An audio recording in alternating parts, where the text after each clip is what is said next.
દર્શક મિત્રો, અત્યારે આવી છું વલસાડ નજીક કેવાડા ગામમાં આહિરવાડ ખાતે.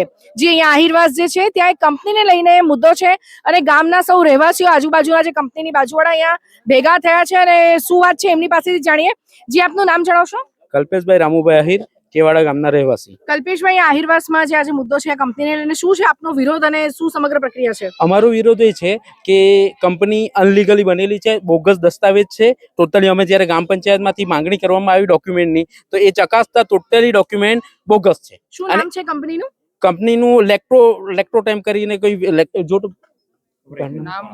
સાની છે કંપની, શું બનાવે છે? એલઈડી બલ્બ બનાવે છે. બરાબર. અને કેટલા વખત અહીંયા ચાલે છે? 8-9 મહિના થઈ ગયા. તમારો વિરોધ શા માટે છે? શું મુદ્દો છે? અમારો વિરોધ એ છે કે કંપની કેમિકલ બનાવે છે. એક તો કેમિકલનો ઉપયોગ કરે છે અને એ કેમિકલનો નિકાલ ડ્રેનેજ લાઇનથી બહાર કરવામાં આવે છે, જેનું પાણી જમીનની અંદર પચીને અમારું પીવાનું પાણી ખરાબ થાય છે. અને એ કંપનીના પ્રદૂષણને લીધે અમને તકલીફ થાય છે, અમારા બાળકોને બી તકલીફ થવાની ભવિષ્યમાં ગંભીર સમસ્યા છે. તમારા આહિરવાડમાં તમારા ઘરોથી આ કંપની કેટલા ડિસ્ટન્સ પર છે?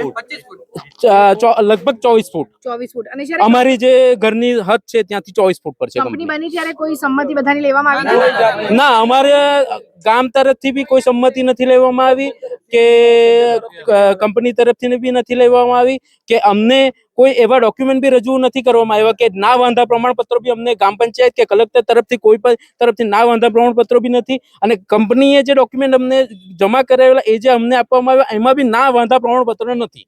કલેક્ટરશ્રીનો બી નથી અને ગ્રામ પંચાયતનો બી નથી કે આ કંપની આવવાથી કોઈને વાંધો નથી એવા પ્રમાણપત્ર નથી. તમે આ બાબતે ગામના સરપંચને કે અન્ય કોઈને રજૂઆત કરી છે ખરી? અમે 15મી ઓગસ્ટે ગામના સરપંચશ્રીને ગ્રામ સભાની અંદર રજૂઆત કરી છે.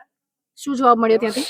ત્યાંથી એવો જવાબ મળ્યો કે આપણે 18 તારીખે પંચોની નિમણૂક કરીને કંપનીની વિઝિટ કરીશું, કંપનીમાં શું છે શું નહીં એની તપાસ કરીશું, પછી આગળની કાર્યવાહી હાથ ધરશું. અહીંયા જે નોટિસ મારવામાં આવી છે, બોર્ડમાં લગાવવામાં આવ્યું છે, શું છે એમાં ઉલ્લેખ? અને સરપંચ ક્યાં છે આપના? સરપંચ અમે ઉભેલા છે એ નથી, એમાં એમની ગેરવાળા બેન છે. સરપંચ કોણ છે? શું નામ છે સરપંચનું? જાગૃતિ હેમંતસિંહ, હમણાં 2 મહિનાથી તે છે હેમંતસિંહ બેન. જી, તો ક્યાં છે અત્યારે આપના સરપંચ? કંપનીની અંદર. તો 18 તારીખે તમારે અંદર જવાનું હતું? અમારે જવાનું હતું પણ આવતીકાલે બોર્ડ મારી ગયા છતાં બી આ લોકો પોલીસને લઈને આ લોકો શેઠ લોકો બધા ગાડી બધો કેમિકલ સાથે મારીને બધું ભરીને નિકાલ કરી નાખ્યો. હવે આજે બી અમે 11 વાગે વાટ જોઈ કે જો આવે પછી અમે જાય. બરાબર, એ લોકો 8 વાગ્યાના બધા આવીને અંદર ઘૂસી ગયેલા. સભ્ય સરપંચ હતી મારીને ટોટલ કોઈ અંદર યુદ્ધ નહીં. હવે અમે અંદર કેવી રીતે જાય? એટલે અમે અહીંયા જ હાજર છે. જ્યાં સુધી મીડિયા કોઈ બી આવે નહીં ત્યાં સુધી અમે જવાની નક્કી નથી કર્યું. પણ મીડિયાની માધ્યમથી મેં તો બેન એટલું કહેવા માંગુ કે આજુબાજુના ગામમાં આવી રીતે કોઈ તત્વ આવીને ઉભી રહી જાય એને ના મંજૂરી આપે, તકેદારી રાખે ગામ પંચાયત પર. અમને એમ જ કીધું કે આ આગળના પેજ ઉપર એક મકાન બનશે, ફાર્મ હાઉસ બનશે અને બાકી ગૌશાળા ગીર ગાય પોવાની એને ગણતરી કરી. એટલે અમારા આહિર સમાજને ગાય પ્રત્યે એટલો પ્રેમ છે કે કોઈ જાતની સાઈન નહીં જોઈએ. આ મકાન જે દાડે ઊભું થયું તે દાડે એક જ વસ્તુ, આટલું મોટો પાયો લાખે બધા કામવાળાએ કીધું અમને કે આવું છે. અમે એમ માનીએ કે એને પૂછવા ગયા તો કે નીચે ગાય રહે ને ઉપર ગાંહડી બને, ઉપર ઘાસચારો ભરશું. અત્યારે ગેરકાયદેસર પરમિશન આપી દીધી. બાજુમાં અત્યારે હાલ તમે કન્ડિશન જુઓ તો હમણાં શેડ બને. મારી અહીંયાથી આ જવાનો મારો રસ્તો છે ત્યાં વાડીમાં, તો શેઠ પોતે એમ કે મારી ઉભરે પોતે એમ કે માપ મારે છે. એટલે હવે બોમ્બે કીધું તમને? આ મેન માલિક કંપનીના માલિક ક્યાંના છે?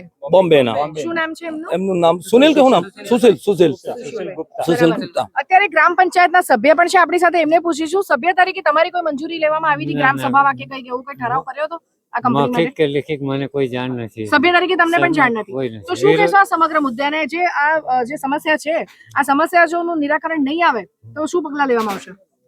આગળના તાલુકા જિલ્લા કલેક્ટર પ્રાંતમાં રજૂઆત કરવાની છે. બરાબર. ને અત્યારે સરપંચે તમને પણ જાણ નથી કરી? કોઈ જાતની જાણ નહીં મળે. બરાબર. દર્શક મિત્રો, એક મહત્વની વાત કે અહીંયા જ્યારે અમે મીડિયા પણ સ્થળ પર આવ્યું, સરપંચને મેં કોલ કર્યો તો મહિલા સરપંચ જે છે અને એમને ફોન પર મેં કીધું ત્યારે એમણે કીધું કે તમે કંપનીની અંદર આવી જાઓ પણ અમે કોઈની પ્રિમાઇસીસમાં જતા નથી. એટલે સરપંચને બહાર આવવા કીધું પણ એમણે ચોખ્ખી ના પાડી દીધી કે તમારે જે લખવું હોય તે લખી તો હું બહાર નહીં આવીશ.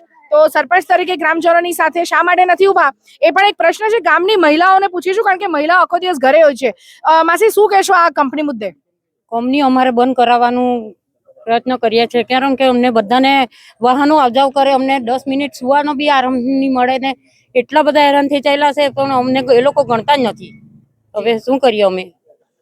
શું સમસ્યા નડે છે તમને આ કંપનીના કેમિકલ બધું પાણીમાં આવશે તો અમે એ પાણીથી વાપરશું તો અમારી હાલત શું થશે? જી શું કહેશો તમે? અમારે એક જ દિવાલની અંતર ને કેમિકલ કાઢે તો અમારે કેવી રીતે રહેવું? અમારે પાઇપ ને લાઈન કરેલી તેમાંથી બધું કાઢે. તમારા ગામની કોઈ મહિલા કે કોઈ અન્ય યુવતી કંપનીમાં કામ કરતી ને બેભાન થઈ ગઈ હતી, એવો કોઈ બનાવ બન્યો હતો? હા બનેલો. તેમાં પકડાય એટલે અમે જોયું કે આમાં કેમિકલ લેવું એમ. તેને 108 માં એકચ્યુઅલી શું બનાવ બન્યો હતો એ ત્યારે? 108 માં લઈ એને ગભરાટ થઈ આવેલો અને પછી 108 માં લઈ ગયેલા. તમારા ગામના જ હતા યુવતી? અમારા ગામમાં કોઈ રાખે જ નહીં. તો હવે તમારી શું માંગ છે? અમારા ગામમાં કોઈ અમારા ગામમાં કોઈને જોબમાં લેતા જ નથી એ લોકો. બંધ થવું જોઈએ. બહુ દાદાગીરી બહુ કરે, હેટબી બહુ કરે, સુપરવાઇઝર બી બહુ કરે. પોલીસ વાળાને લઈને આવે, અમને ધમકી આપે, અમારે ક્યાં જવું? કોઈ રાતે બધા ધંધા ન કર્યા. તમે જો કઈ કે તો ઉચકી લઈ જાઓ, બધાને બેહાડી દો. એ લોકો કે શેઠવાણ કે આપણે જોઈ શકીએ છીએ કે અહીંયા પોલીસની ગાડી પણ અત્યારે આવી ગઈ છે, કંપનીની અંદર જઈ રહી છે અને મહિલા સરપંચ જેમને મેં ફોન કર્યો તો હેમાંગીની બેન કદાચ એમનું નામ છે, તો હેમાંગીની બેન આજે મીડિયા પણ 11:15 અહીંયા આવી ગયું હતું. 11:15 એમણે કોલ કર્યો પણ એમણે બહાર આવવાની સ્પષ્ટ ના પાડી છે. ત્યારે દર્શક મિત્રો, આ જે મુદ્દો છે, વાત હતી ગૌશાળાની, ફાર્મ હાઉસ બનાવવાની, અને જે અહીંયા આ લોકોને કહેવામાં આવ્યું હતું કે અમારું એક ઘર બનશે અને મંદિર બનશે.